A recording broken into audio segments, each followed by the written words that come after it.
On Thursday's episode of Grey's Anatomy, Kelly McCreary's Maggie Pierce said goodbye to Grey Sloan Memorial as she prepared to take a new job in Chicago. You are kindness, caring, friendship, love.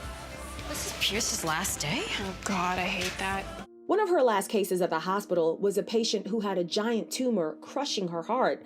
Maggie was forced to perform an emergency surgery on that patient, and she paged her husband Winston, but wasn't sure he would answer because of their marital struggles. She decided to do a high-risk procedure, and ultimately the pair saved the patient's life. Afterward, Winston told her that it was a hell of a way to go out, and she finally gave him the credit that he had been longing for after she received all the attention for their partial heart transplant in a previous episode. That led to them returning home to hook up while surrounded by Maggie's moving boxes and suitcases. After their night together, Maggie asked Winston if he would be willing to come to Chicago with her, but he said he didn't want her to pull any favors to get him a job. Instead, he encouraged her to stay with him in Seattle. However, she declined because she had been offered, quote, the opportunity of a lifetime. The pair then got into a fight, and Maggie confided in her sister Amelia, who also ended her relationship during the episode because Kai had gotten a job in London. Maggie eventually confirmed to Winston that she would be leaving Seattle in order to not repeat the patterns of her biological mother, Ellis Gray, and her adoptive mother, Diane, who both stayed with their husbands longer than they should have.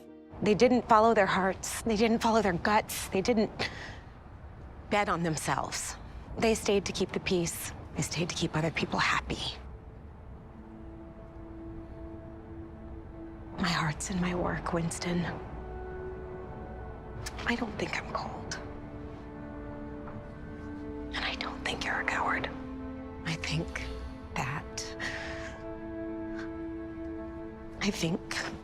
we did the best we could, and that neither of us is to blame.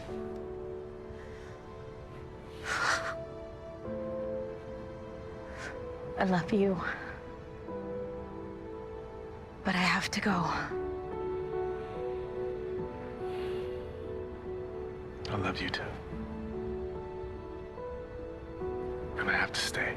Maggie's time at Grey Sloan Memorial concluded with her standing in the hospital's elevator with her deceased mothers looking on proudly as she prepared for the next chapter in her career. The episode marked McCreary's last as a series regular, but she is set to return for additional episodes this season.